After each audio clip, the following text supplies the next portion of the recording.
Hey, what's up, everybody? True Boxing here. Thank you for coming back to Get Hit with the Truth.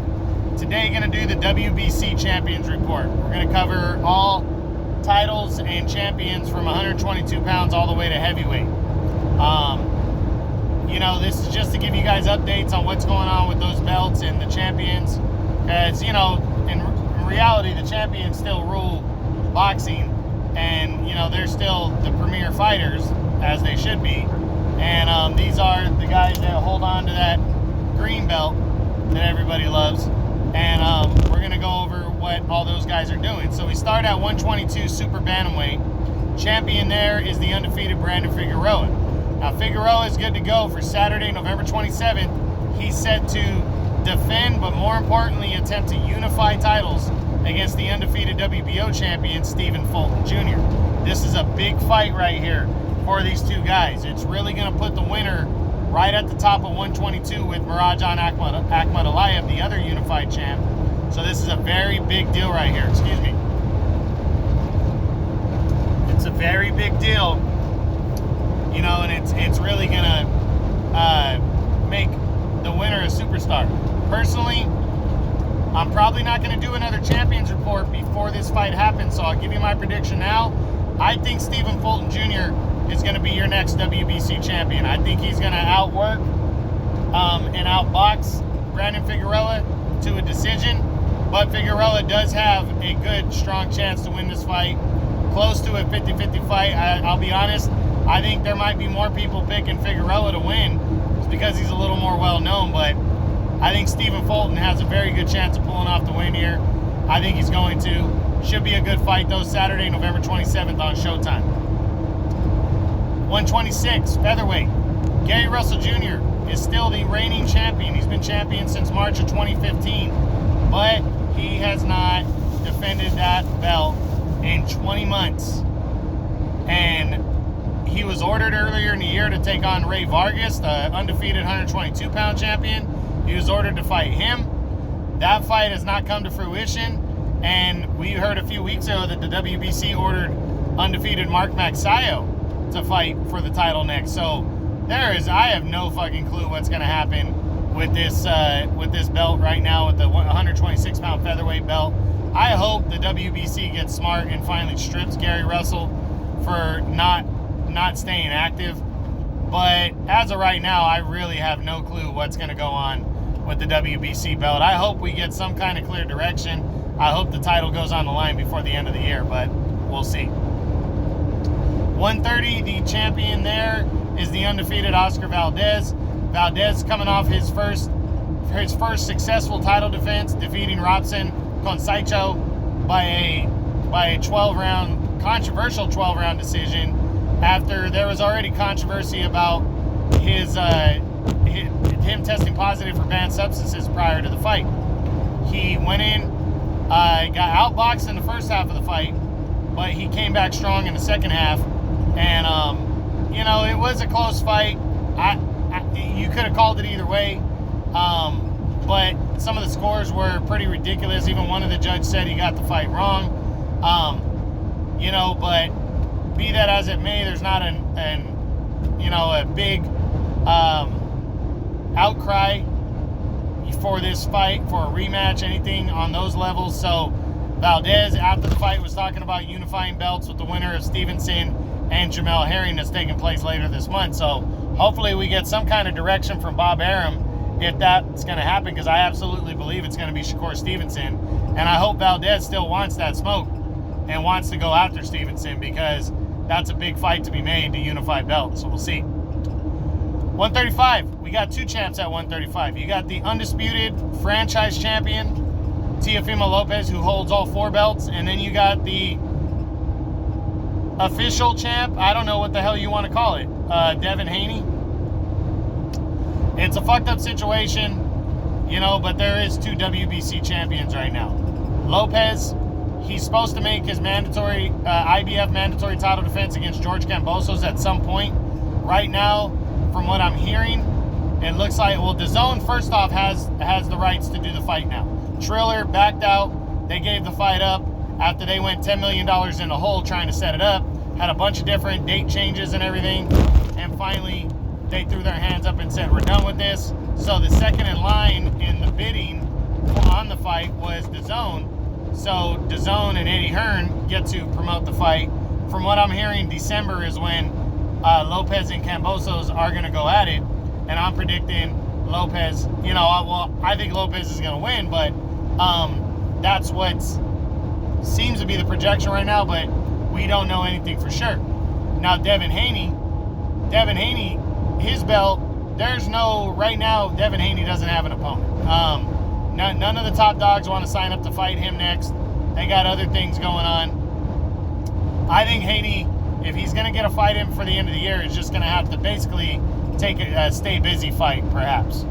Take on some somewhat known lightweight, go get a win and keep your title, and then move on to hopefully a bigger fight next year, which should be the winner of Garcia and Joseph Diaz, but we'll see what happens. But nothing concrete on Devin Haney yet. 140 junior welterweight, the undefeated and undisputed champion there is Josh Taylor.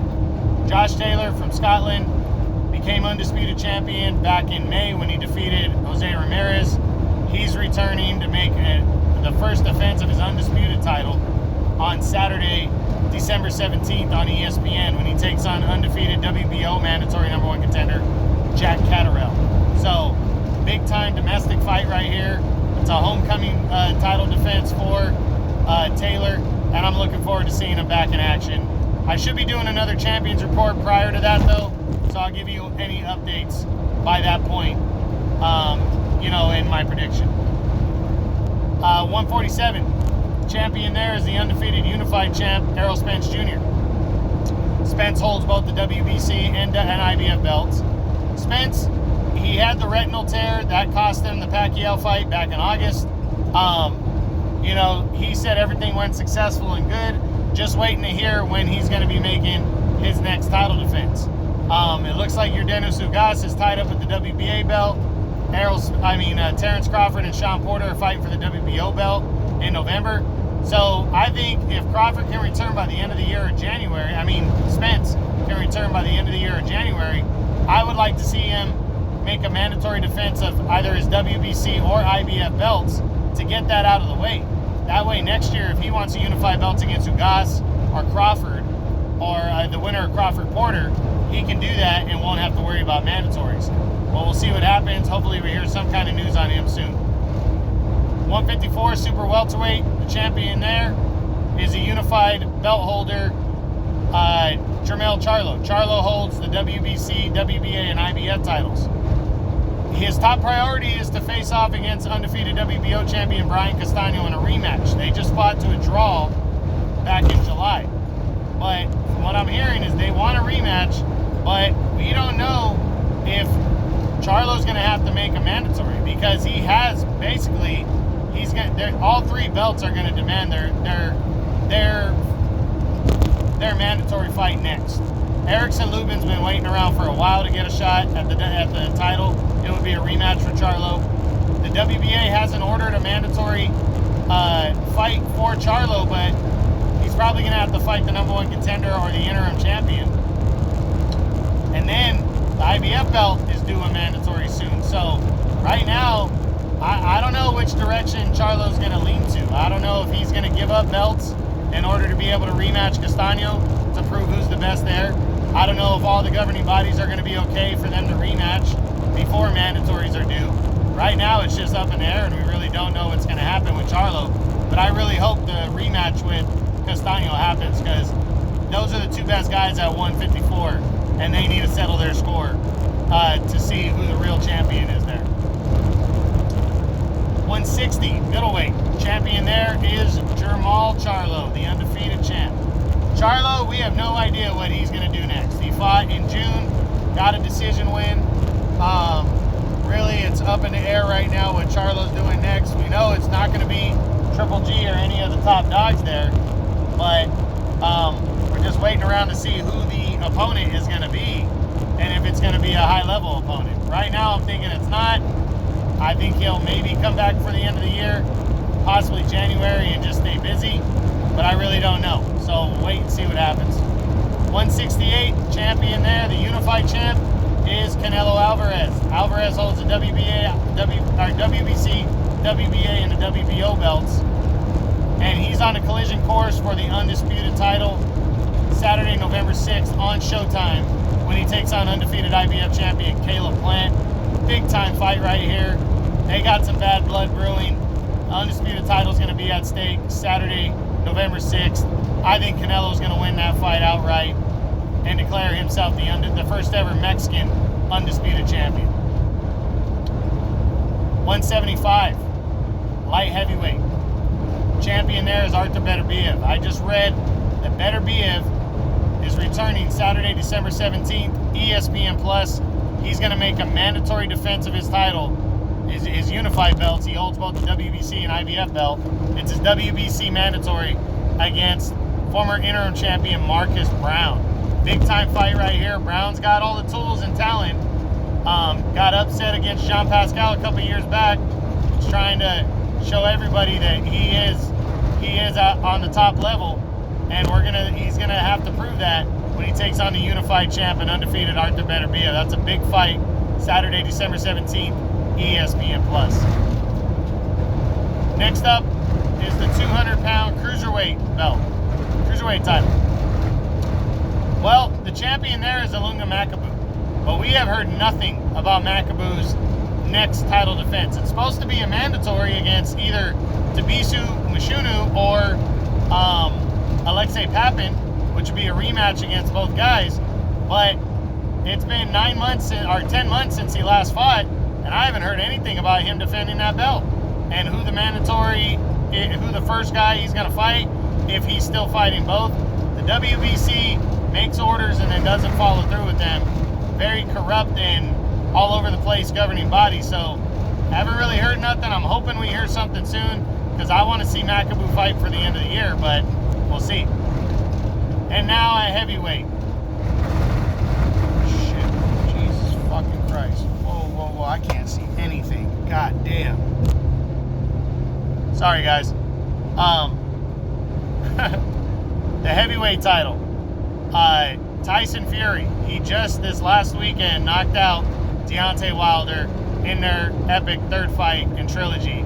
And right now, the WBC and Fury have both said that unless an undisputed title fight gets made between Fury and Alexander Usyk, that the winner of Fury and Wilder would make a mandatory, and the mandatory is interim champion Dillian White.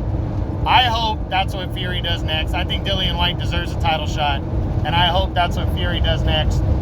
But we don't know. We'll see what happens, but I hope that's what we see happen, because that's the fight that should be made, especially while Fury waits around for the winner of Joshua and Usyk's rematch, which is likely taking place in March. So, congratulations to Fury. Huge win. Great fight. You didn't see that fight, go back and watch it. It was a classic. But that's it. That's the WBC Champions Report. I hope you guys enjoyed it. True Boxing. You've been hit with the truth.